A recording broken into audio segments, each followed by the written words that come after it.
Donc voilà, autocollant sur fond transparent avec le blanc en dessous. Il faut pas oublier de mettre le fond blanc. Il peut être de n'importe quelle couleur finalement, le fond blanc, hein. Je veux dire, tant que c'est un ton direct qui s'appelle RDG_white, c'est vrai que ça pourrait être n'importe quelle couleur. Voilà. Vous pouvez le mettre de n'importe quelle couleur, il n'y a pas de problème, ça passe. Son nom RDG_white pour que ce soit reconnu par l'imprimante, par le soft de l'imprimante. Bon.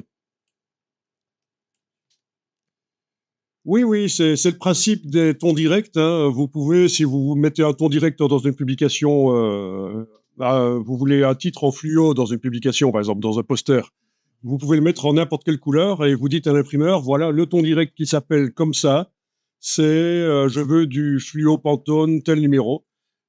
Voilà, simplement, il met juste l'encre dans la presse à la place de la couleur qu'on voit dans. Mais bon, non, ouais, c'est vrai. Oui, le bon nom, ou en tout cas en parler à l'imprimeur, hein. Vous pourriez même mettre ton direct, si c'est pour un imprimeur, vous mettez ton direct et vous lui dites tiens, c'est tel Pantone que je veux et ça passe, hein.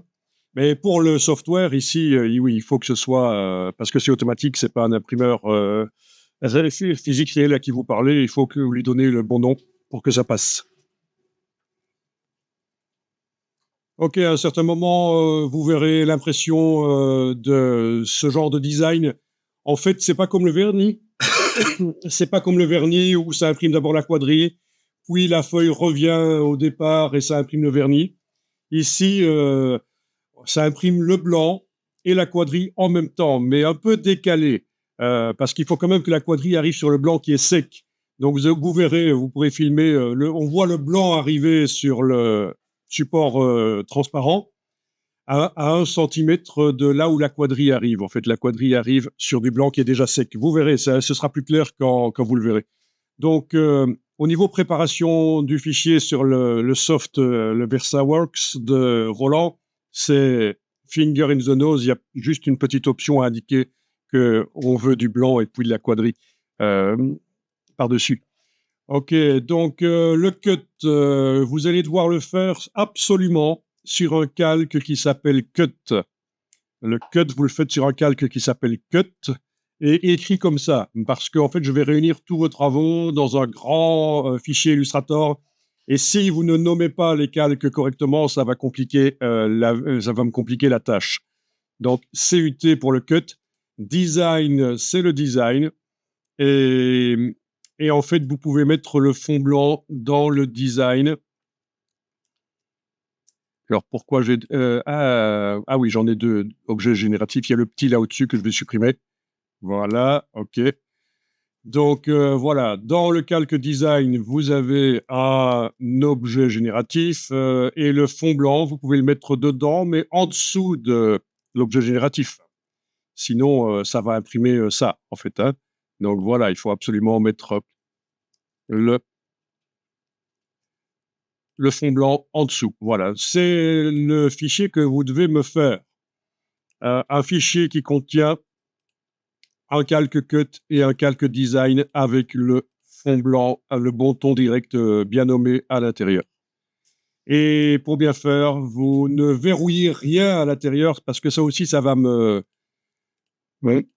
pas me faciliter la tâche si à l'intérieur du calque design, par exemple, vous avez verrouillé une partie. Bon, ceci dit, il suffirait que je demande objet, tout déverrouiller, et ça déverrouille tout, même sans devoir ouvrir les calques et aller voir s'il y a un truc verrouillé, mais j'ai pas toujours le réflexe de le faire. Donc, calque design écrit en minuscule comme ça, calque cut écrit comme ça.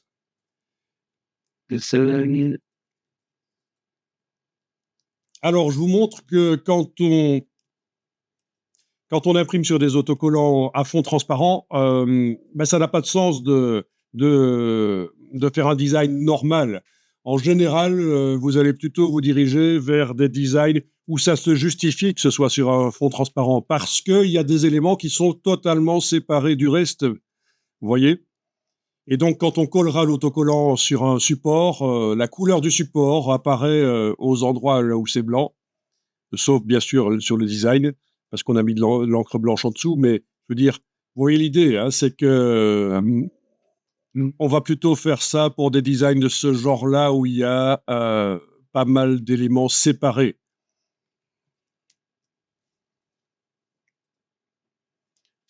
Voilà, profitons du fait que le support est transparent pour faire quelque chose où on voit la surface sur laquelle on va coller, la couleur va apparaître entre les éléments de l'autocollant. Est-ce que je me fais comprendre?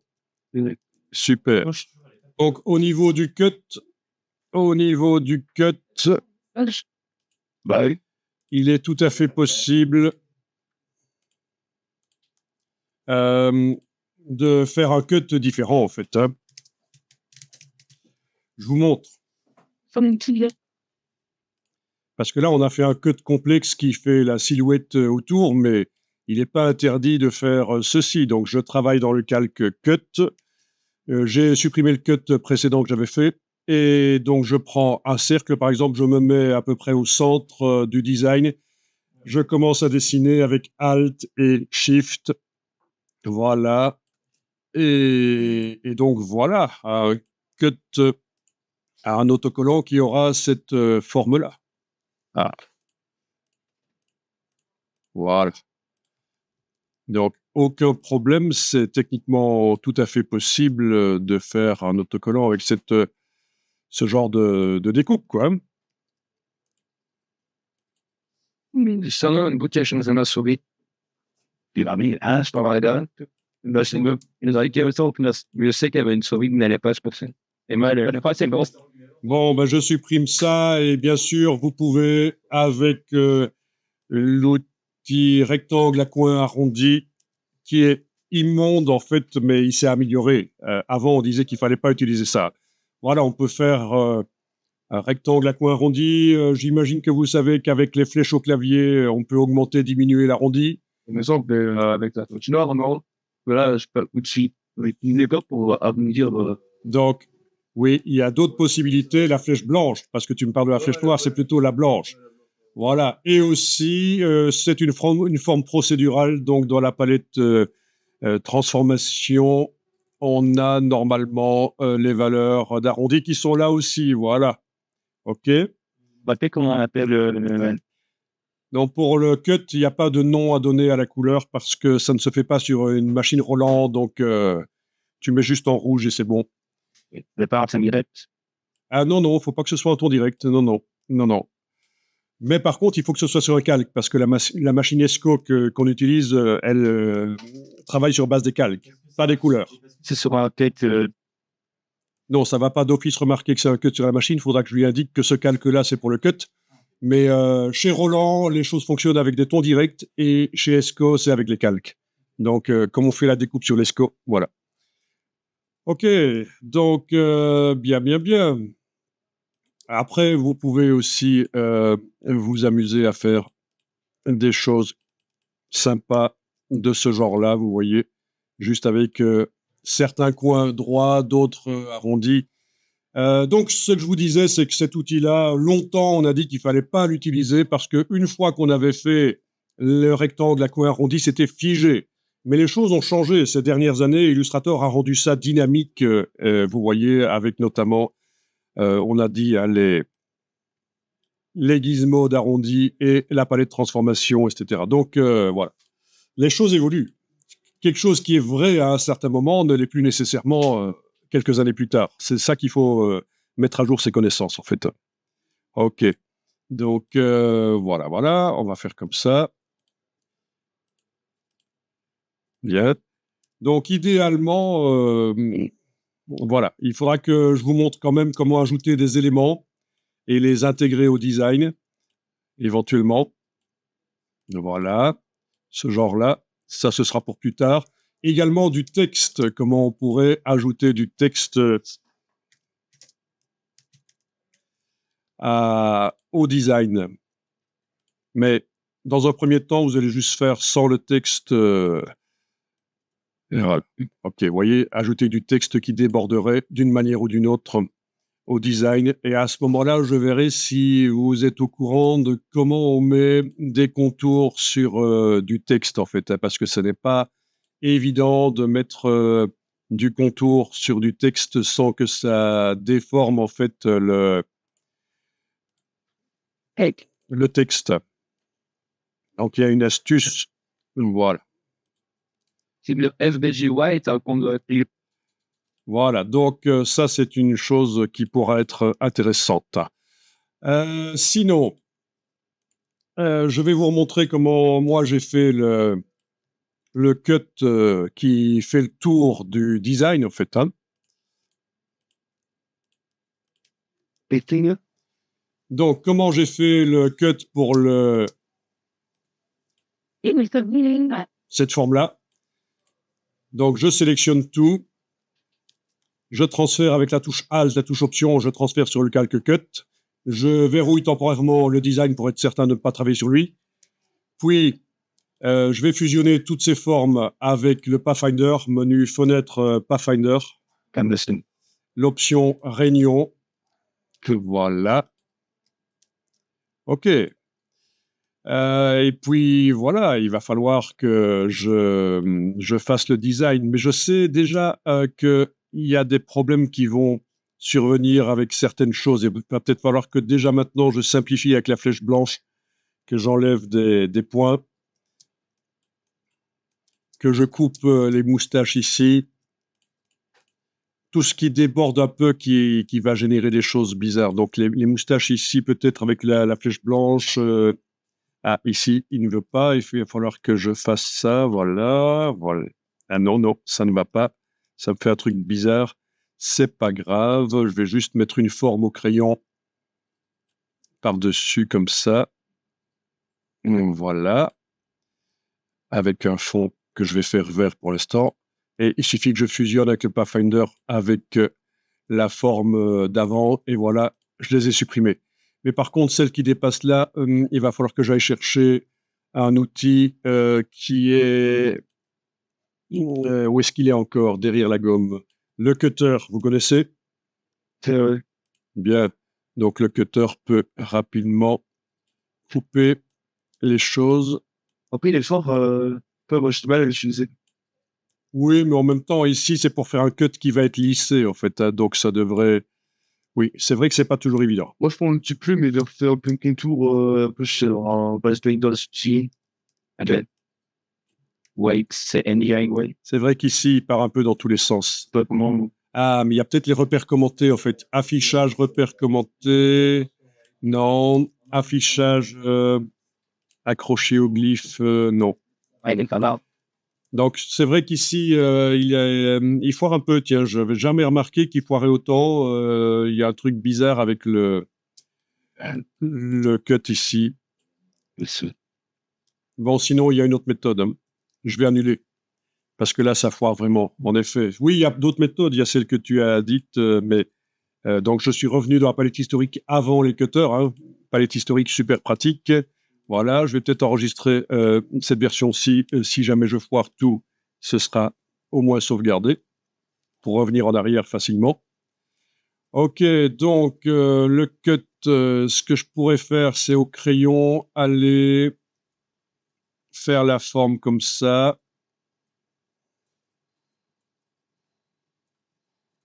Et puis la fermer comme ça, voilà. Et puis peut-être demander objet tracé, diviser les objets inférieurs, ce qui correspond à peu près à la division dans le Pathfinder. Et voilà, ça a été détaché en fait. Voilà. OK. Ah oui, ça c'est le design d'en dessous. Mais le design d'en dessous doit avoir les moustaches qui s'impriment. Là, on est en train de travailler le cut. Ah, enfin, il y a plein de techniques Illustrator, quoi. Hein, il faut être à l'aise avec le logiciel et ça devient plus facile après. OK, je vous remontre au crayon. Je dessine. Vous connaissiez cette technique? Peut-être pas. Objet tracé, diviser les objets inférieurs. La forme divisante disparaît et puis après, avec la flèche, on voit que ça a été coupé, quoi. Je recommence. C'est la même chose que Pathfinder. C'est à peu près la même chose. En fait, le Pathfinder Division, c'est l'ancêtre, en fait, ça. C'est l'ancêtre du Pathfinder Division. Maintenant, ça se dit un peu plus. Mais toutes les techniques sont bonnes, hein. Voilà. Ok, donc apparemment, j'ai quand même supprimé les choses qui débordaient et qui allaient poser problème. Donc, ça demande un peu de boulot, quoi, hein. Voilà. Alors, j'imagine qu'à terme, il y a des oiseaux qui vont développer une IA qui va automatiser ce genre de choses, hein. Spécialement pour les stickers, ça, tout est possible. Des scripts intelligents, quoi. Ouais. Ok, donc l'idée ici, je vais mettre donc en rouge avec un fond aucun. Voilà. Le design en dessous est affiché. Voilà. Et donc, je travaille sur le cut et j'enregistre les différentes étapes, hein, parce que je vous donne les fichiers après, comme ça, éventuellement, pour l'une ou l'un, ça pourrait être utile de retrouver les différentes étapes. Et donc, ici, il faut dilater par effet, tracé, décalage. Bon, alors, vous avez aussi objet tracé décalage, vous l'utilisez parfois. C'est l'ancêtre. C'est l'ancêtre. Il marche bien, sauf qu'une fois qu'on a fait le décalage, on ne sait plus modifier la distance et qu'en plus, il y a l'objet original qui reste. Donc, effet, tracé, décalage, c'est bien aussi. Ça demande juste de connaître Illustrator et de connaître la palette aspect et le principe des effets dans la palette aspect. Donc, effet, tracé, décalage, voilà. Il faut que je fasse attention à ce que ça intègre les moustaches. Mais et alors ici, une conversion arrondie, si ça ne vous dérange pas. Comme ça lisse déjà. Ceci dit, si j'intègre pas les moustaches, que je veux que ça aille jusque-là, je peux cliquer OK. Je suis pas obligé d'augmenter la dimension. Pardon? C'est si, non? Des soucis. Non, mais c'est qu'il y a en fait plusieurs formes. Je les avais déjà la fois passée, hein. Il y a une forme ici... Attends, oui, non, il faut d'abord que je décompose l'aspect, hein, en sélectionnant l'objet, parce que le tracé, là, n'existe pas, hein. Commande Y, on voit que le tracé de cut n'existe pas vraiment, hein. Donc, objet, il va falloir décomposer l'aspect. C'est bien le cut au-dessus que je sélectionne, c'est pas l'objet en couleur, là. Objet, décomposer l'aspect, voilà. Et alors là, oui, j'ai différentes formes, mais je vais les fusionner au Pathfinder, tout simplement, hein. Voilà, il y a différentes formes. Ok, j'ai même pas besoin de me poser des questions. J'englobe tout. Je vous rappelle que mon design est verrouillé en dessous, hein. Et je fais une réunion Pathfinder. Ah ben oui, ça demande de connaître quand même Illustrator, mais heureusement, vous connaissez déjà. Voilà. Ok, c'est fait. Donc là, j'ai un cut qui pourrait être bon, sauf au niveau des moustaches ici. Elles seront coupées sur le bord de l'autocollant. Donc, peut-être qu'au crayon, je vais reprendre et agrandir. Ouais, ça peut... Au crayon ou à la plume, si vous faites comme vous préférez, hein. Ce qui marche le mieux pour vous, hein. Voilà. Ah ben oui, les cheveux, tout ça, il faut en tenir compte. Alors, au niveau des points, il faut que ce soit super simple, le plus simple possible. Donc, il va falloir faire objet tracé simplifié. Mais déjà, le fait d'avoir fait le décalage avec l'option arrondi, ça a déjà lissé pas mal, mais objet tracé simplifié. Il faudrait faire un raccourci clavier parce qu'on y va souvent. C'est ennuyeux. Bon, mais... On peut faire les raccourcis clavier pour n'importe quelle fonction qui n'en a pas, bien sûr. Ouais, c'est ça, mais je voulais dire, genre, c'est des PC qui nous appartiennent pas. Ah non, de toute façon, faites ce que vous voulez sur les PC, après ils sont effacés et réinstallés. Voilà. Ok, donc ça c'est une solution. Et si j'avais vraiment beaucoup de complexité des pointes et que ceci, simplifier la courbe n'est pas suffisant, il faudrait que j'aille dans Objet, Tracer, Lisser. Est-ce que vous voyez d'autres méthodes? Vous voyez pas d'autres méthodes? Objet, Tracer, Lisser avec le curseur ici, voilà. Il y a crayon à agrandir sous les... Ah oui, en effet, j'avais dit qu'il fallait que j'en parle, mais il y a aussi l'outil arrondi. Voilà, oui, l'outil arrondi qui permet de simplifier les choses. Alors, si on double-clique sur lui, oui, on a la force de l'arrondi, oui. Ok, bien. Oui, c'est aussi une solution. Bien, dites-le hein, quand vous voyez des choses qu'on pourrait ajouter, n'hésitez pas, mais enfin bon. pas pour le plaisir de parler non plus, hein, faut dire des choses intéressantes, mais n'hésitez pas. Ok, donc ça vous fait le petit rappel, quoi, sur ce qu'il fallait connaître là-dessus, sur votre design. Oui, en effet, j'ai déplacé le calque fond blanc dans le calque design, parce que moi, je vais réunir tous vos travaux ensemble. Il faut absolument que j'ai un calque cut et un calque design. Ceci dit, si tout le monde avait le calque fond blanc à part du calque design, ça marcherait aussi pour moi. Il faut juste qu'on soit cohérent. Il ne faut pas qu'il y en ait certains qui vont... Mais je préfère encore avoir seulement le calque design et cut, parce que par rapport aux autres manières de faire des stickers, c'est comme ça qu'on fonctionne en fait, avec un calque design et un calque cut. Alors parfois un calque kiss cut aussi, mais là il n'y a pas de kiss cut. Mais j'aimerais autant que vous fassiez comme ça. Alors juste 2 calques, les autres moi je m'en occuperai pas évidemment. Mais voilà, bonne remarque, c'était pas vraiment nécessaire pour l'impression que le calque fond blanc a été intégré en tant que sous-calque dans le calque design. C'est juste parce que j'ai pas envie de lancer 12 impressions, je vais en lancer une seule, vous voyez, je vais réunir tous vos travaux ensemble. D'ailleurs, on va le faire ensemble, vous regarderez en même temps pour voir si tout est nickel. Et on va essayer d'optimiser l'espace aussi, hein, de répéter sur la surface et d'optimiser l'espace. L'utilisation du vinyle pour avoir le moins de déchets possible. Donc faites comme ça, calque cut et calque design.